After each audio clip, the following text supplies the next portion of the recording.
Obianyo bia obianyo bia obianyo bia Nana Jantuah, I will reply Kevin Ekobedi Taylor. Efa attack ya Kevin to be ready on Nana Jantuah no. Oh, Nana Jantuah be reply no. Na we a boot for boot. Be man chiri mo no achire wadwen amame. Comment section. Aha Penyah block media. Mess was any day. Obe like video no other my subscribe button so na be click notification corner latest updates na be chire wadwen amame. Comment section. Mess so basla. No achire for so anya bi ahye. Edu MPP primaries na course na any internal politics na happen on BP mu na. Bawumia camp, Ken Agyapong camp, Jantuah camp, and Dr. Richum camp. I come as I say, or don't know any honour or be any young or to be man dirty politics and air happen MPP party in emu. But as of him one, Bawumia in person no or no one can say that man and loom and throw shade at Obia's original Biana. Bawumia Genobias or council any other name of it to me aye, moon first year and mamma moon summer any other day. But I said, other opponent no. Obia say omo head a bob Bawumia di throw shade at Bawumia. Omo head a throw shade no. And no Nana Jantuah ebe kire na adwa won say oh internal president ekwaso no hu Bawumia as a fine gentleman. Yeah. Mente say Dr. Bawumia edidi obi atem. So na no what na asem wo kan. In all this campaign. Se mo mfa obi eyi mesami. Mente say Dr. Bawumia akasa twitwiri. Sure. Etia obi. Yeah. For that one, he's engineer Penyah Agyapong mente ye. Sure. Ye reduchum mente ye. Bebe ajiron ejina no akwakoye Ken Agyapong. Ne nkrofo. Yeah. Enna Brane Champon so nkrofo. Na nsensema Says Nana Jantuah kind and I came to the anti-assy and was saying Nana Jantuah is trying to campaign for Bawumia and shading Ken Agyapong and out of nowhere, also say out of nowhere, Kevin said I support Ken Agyapong. You need the apostle.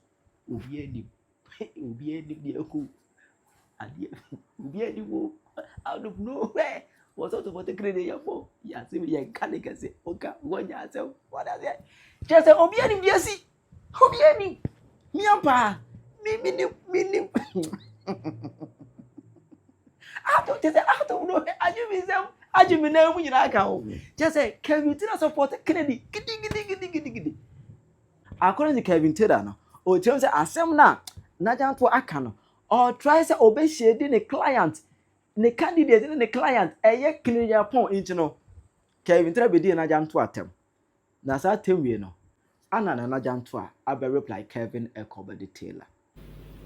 Because you may be a fly from men running in a sifu. Because in say kasa mucha the person twisting no nti utia na tie ni I don't have a problem. And I'm sorry anopa na me hu se nkofo tag me fa mini aketua Kevin Taylor. Naturally me nka asem if we say ebra oba yese me man akwenya na me ntete no e wo radio mu no me fa ne se minia still o minia ya me ya adomani age ama no ene baabi a waduru na didi atema wo didi nkrofo ene de ya o ka kire nkrofo enye saa na me obedi mi nsem no me tete no fa ho but ono nso de o so opeso ye ebeboa no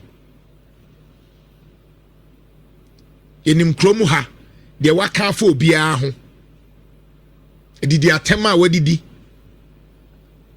we generally benefit NDC because minim say no MPP ni eduru ba bi ni nyoma e course no e no dane ye e no support to NDC. I don't have a problem with that. There have been many times or the mean to me show ebe didi matem aka de owo so oka ba me fan se mini ake 20 me mfa no ho me mfi no etore bi onya wie kra ani ase di nkomo ne asere na djuma no oye. And there have been many times okasa asem na me miama no because in penyufo no be frame aka chem se na men so de bia makachira wo se yen krom ha ya Ghana ha ne ate ne ako ama Ghana wo yankọ ba bia wo mimiti krom ha me gina nkra ni mu MPP stronghold kra ye kon ye nti na Jantuah anya obi oye kawoda obehia security before so obekọ ba bi me kwa security bia nka me ho meti krom ha ya meti MPP stronghold Ashanti region enso ye kon ye emma ye make sure say MPP stronghold kra na omuntimi fa Ghana fo nya de omope ena madwuma me ye as multimedia no emra hye hu enti ade bi wo ho a me ntimi nka me nua ketu Kevin Taylor obetimi aka me ntimi metrasi ndidi obi atem ye ma me sa kwan no bo no betimi aka because any platform wadidi obi atem wadidi inshira wadidi multimedia atem wadidi obi a obeka na asem bia and asem.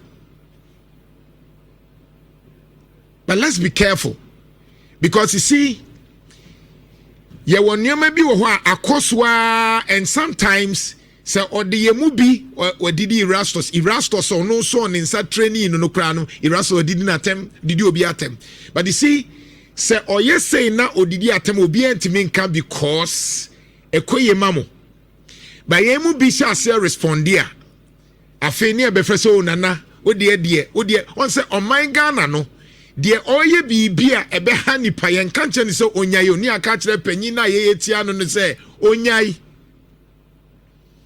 emre bi odidi matem from odimi ye content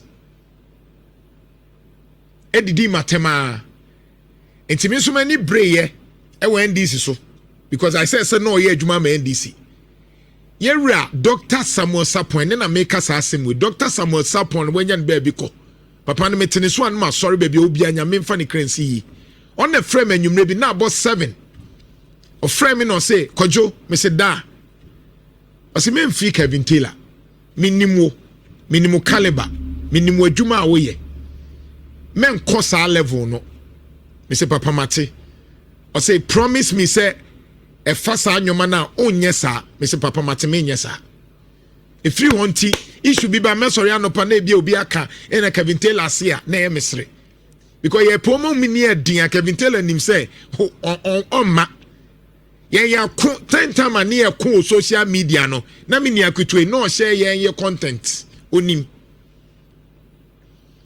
You can criticize me for something that I do. I am normal. You uncle for me bro criticize me. But yes, yeah, we are okay. Rafael Safo Patrick bedidi matem ukruma. But the name ye ebusia ye din komosre. Me mfa asemu nhye me mu. Obi a oni me, e obetimi aka de obeka ade ebeche me ye okay. Me mfa asemu nhye. Me ni sa time no. Sa time no me de besua de. But the nyoma bi koswa especially NDC for na person tumofo. Then time ani ye adwuma wa Ashanti region Kevin Taylor no ni influence in chain you. And your man ye the dangers your life and na ye ntimi nko baby wo ho ato de bia e wo se ye kofa baby plans and na MPP for ni be planning just because ni expose the incompetence of MPP government ni ati krom how amani ye hu wo krom ha no obi wo ho a wo time kwa because he felt say me NDC ni because ni ye adwuma. But one thing that I believe say me no credit e can be mami de bia. And unti na aban bia ba minsuro no.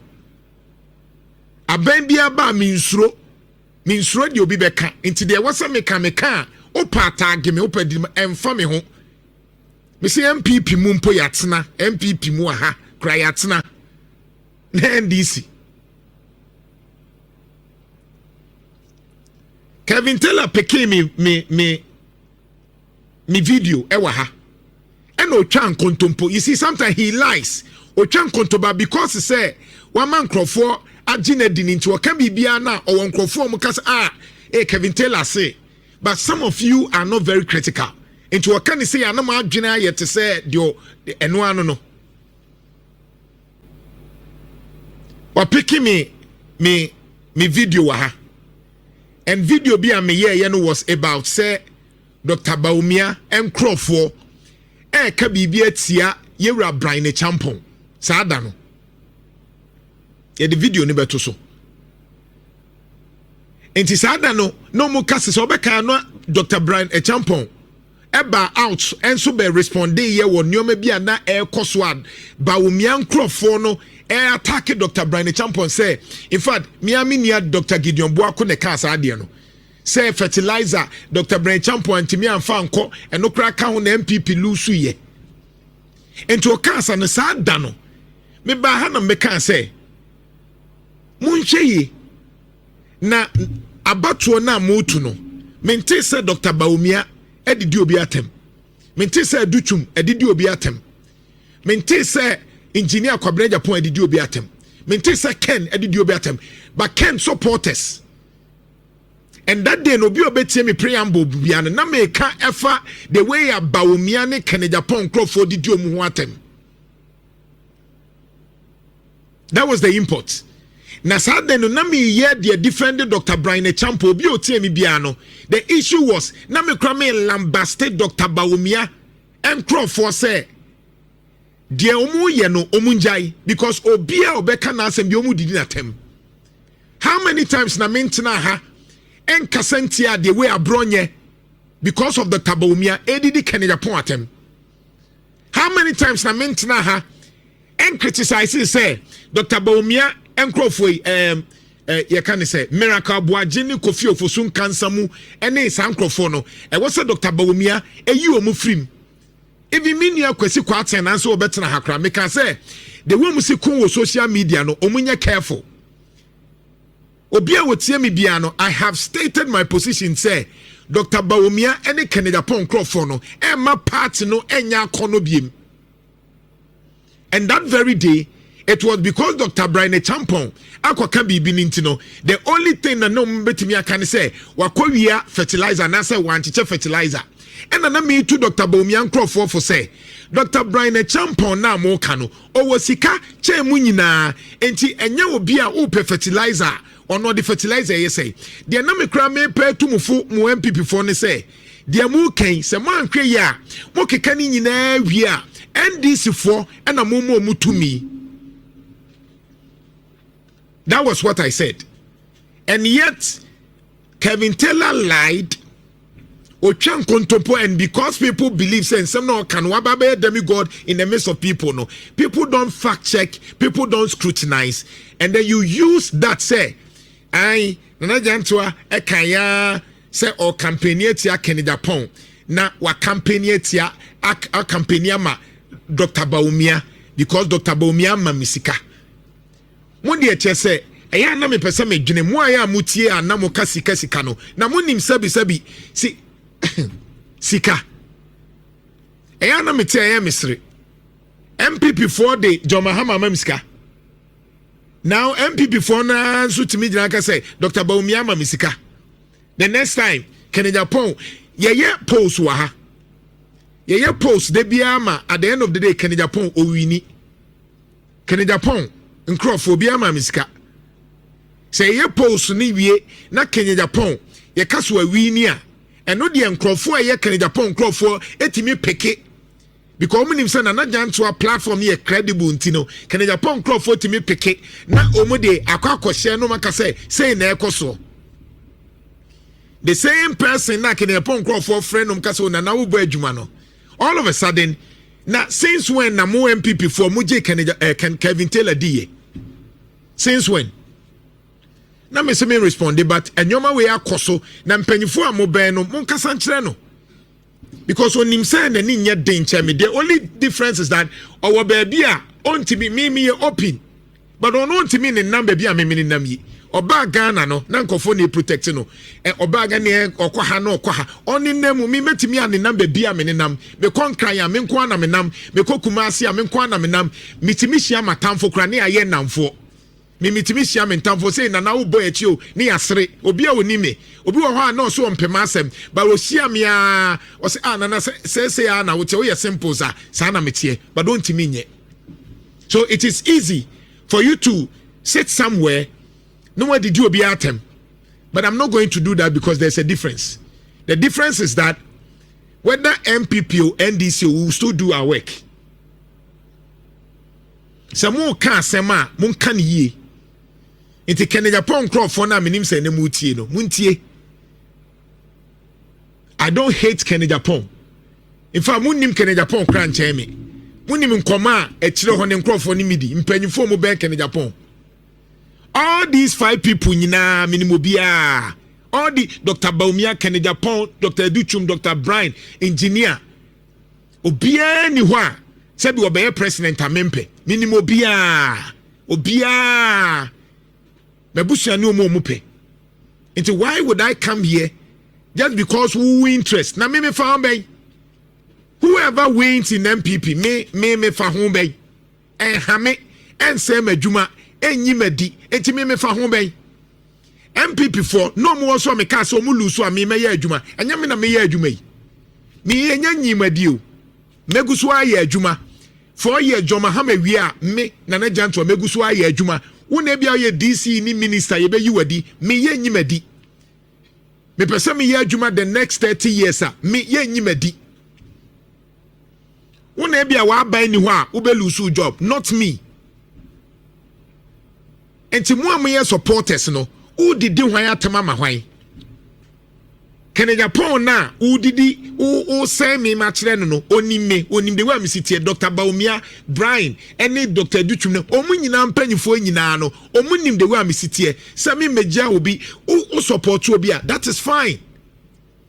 Men ko entokwa wonim because me pick phone na omu nyina abefa wo mfa onfa eya momma sabi politics ne nko from ne andwere national issues no ho. With Shopify, I could turn my passion for coffee into a business. And to be honest, when I first started Chamberlain Nano me wo ho na panyi bia frame from Educhum camp. Say me yonko presenter baako afre Dr. Educhum say Nana Jantuah ti say and I'm say hey now nim Dr. Educhum che me. Wo kodi konkonsa agedien. Empanyufo yi amomo ko omo ho no. Yedi nkomode bia o mama ma adwene mu sabi enna ho ene sa konkonsa no na sabi de wo ye eba me ye be frame ka eja wo. The same thing in NDC. Yera say dunketia Julius Debra empanyufo a yabobo mu din nyina say potential mayor president ninya omu nyina minimum omu nso ni me.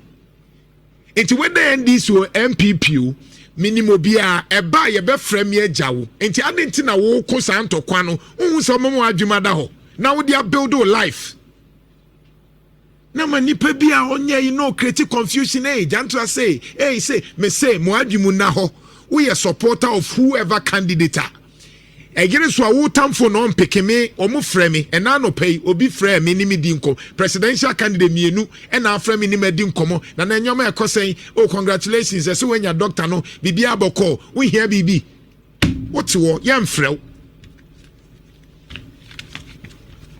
enti me samu amutie ni mu amoye na sefo no I don't care about your party. In any case I've stated it here that 2028 enya the MPP baby ni Makano hadada. You can record me. Medical catchro. MPP winnie. What MPP need now is Obia Obetimia build it towards 2022. Into 2028, you need a candidate. Obetimia pushy aji city na NDC for shimo left and right no. Say mu 87. Mu 87.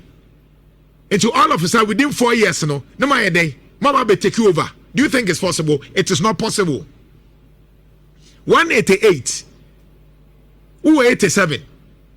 A day now would be within 4 years. Wabra this time as we speak. Yera John Mahama and Yama Oye Nina so is serious. What the end kind of crewa and $1 you say. For almost 9 months, John Mahama Timia manage dollar na ma dollar no. What Timia manage ma dollar no wa form. Mokache say yetuma John Mahama NDC yebeto $20 cedis. And era John Mahama de no anya de na na emu bi ye doubt no ne watimi ama dollar gina so a ebi 10.2 ayere so a 12. Yera John Mahama timi yi levy free ho. Yewra John Mahama watimi cut down say independence no yenye ni bebre be cut down cost. Yewra John Mahama timi di less than 60 ministers etimi aye adwuma. Yewra John Mahama so far so good. Ne time say won't say appointee bia disika da ben wate. We de mo ba ya na ka PDS. Yewra John Mahama time. Mo catch ye say John Mahama ba obegu free senior high school. Yewra John Mahama ba free senior high school nugu so. Yewra John Mahama ba no or say first year for mobile school free wa sha se etuatua. Enti utan kodu a na oyinim nika. What is said John Mahama time will be a diska. 9 months why no artist we diska. Enti se oye ni say ya no oye ni say ya na ekosi say ya na Ghana for say Stella no MPP for ne epomu wa bra mo ankasa mu hukum ho me na me koka say Dr. Bawumia anye serious enye mo anam kokan enye mo anam se Ken Agyapong oni emotional intelligence no yare or mental problem me na me kai enye mo anam so or mental problem MPP for mu tie mi a mo hohoro mo ho no me na Jantuah me na koka say mo se ye bie ni trim Ken Agyapong ye bie ni trim to wa bodama na so mental problem me na me kai enye mo nam kokan Enyamo ana mo se Dr. Bawumia ye 10 into 10 for ntimi ni akamfo so me nam koka enyamo ana mkae enyamo MPP for na mo ka se Dr. Bawumia ye 10 into 10 die ontimi ni akam mo nam koka ye na masam hu awia na mo di mabufo ba be show bi ho de mo ye wo social media mabunu any the way mo see didi matem Ken Agyapong supporters didi Bawumia nkrofo atem Bawumia nkrofo didi Ken Agyapong nkrofo atem munya we na mo sem hu wi a na mo po bi dia ba be hye no obeto ama Ken Agyapong atoma no memfa ho me medidi obeto ama Bawumia e wa asem toma no me medidi de me hia ne se masori anopa na mate good news it say de mate no because me so business me wo mu bi enti me businessman ne ka tem say na say dollar na ye fo a me nige because ana me pe obi obeka no kranim say enyoma bo so ate enye ni nyina na so ate de but generally no enyoma bo bi so a na ye tone denden eso ate enti wumpewe ye nya aban a o ka asem kire na otie first ne ka galamse asem kra na obi bedi diatem ene aban we wo ka asem efa galamse hu a no ayire ne ho no akwa solve problem na ma. Despite all the challenges, aban we are committed so can asema. Mitimi can asem na mpanyifo from Jubilee House. No my friend na can we ni aye. Empokra so mu disagree with in some how kan kra. Obi enu obe attack we didu atem. Yewra John Mahama time. Me can asema na bi kromo ntia so mu be frese na can we. This is what we are talking about. This is the reset. This is the research we are talking about. Yewra John Mahama wasesa ni suban yasesa ni suban na wasesa na ye de ye papa. Enu nti se nkofo kamfo na otiwo o party asai wa men mo nyama ba NDC first hwe en NDC for akrache for abam first ne ente NDC for ye mole for o man ko school o munya akrache en NDC for aya akrache ye wo professors ye wo doctors ye wo hwan akese a o mama party na ye akono hwe the party na ye NDC as a party the way say aya akono ama en MPP for ebitimi to manum to say me NDC ni sanyo mana afekire mo se wo mo party mo ncheke mo titi wana Ken Bawumia na mudim ho atem na mudim ho atem bia then you want a solace you feel be emotional intelligence let me show you na fi emrefi emotional intelligence in Shiraya fan personality traits you feel be big 5 personality traits so what's your organizational behavior. Big 5 personality nipa bia wonisu ne ban na se eye kase a ekire bibi eye ketu ekire bibi me be kire sa de no bra Facebook yem fanto bra ne be hwe bi yesu ade Nti sɛ wo to aba ma obi a yɛhwɛ saa nneɔma no yɛhwɛ ne yɛyɛ ɛka ho nti na me nneɔma yɛ ana nkɔfo ye memfa nya ahwɛ mo on sɛ me kamfo yɛwura Mahama NDC for yɛ mu de so wanya de a na me fire no because sabi me bu no ba me nsuro no meka sɛ we de wonya ade because me hwɛ nipa me hwɛ adwuma we hwɛ de wo ho the big five personality obia saa nneoma num anya bia nipa baako mienu miensa bi wom obia ne suban Angríly fan.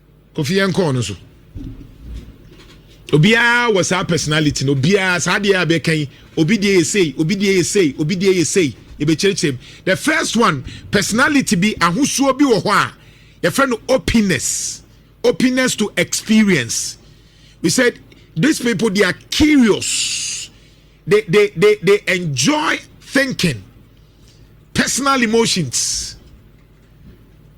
Fabakone to answer ne di we ato fabakone ha enti o share first one here mame show openness to experience here.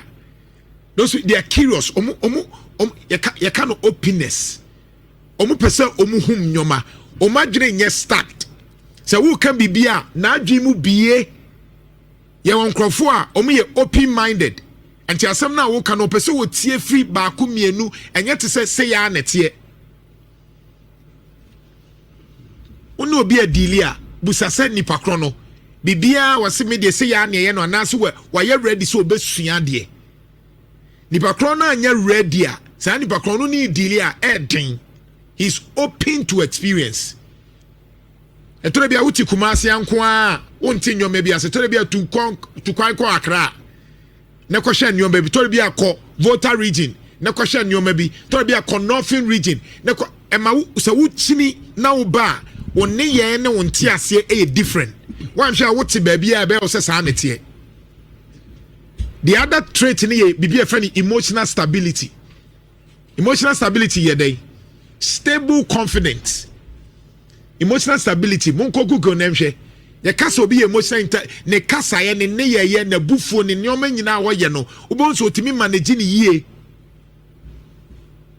etu betimi ato am obi na obi ni emotional intelligence the way see kasa basa me modi but MPP for mu wo mu bi ebi no mkwake kan sem basa ekoti am no onim bibia wo pese oka emotional intelligence oni bi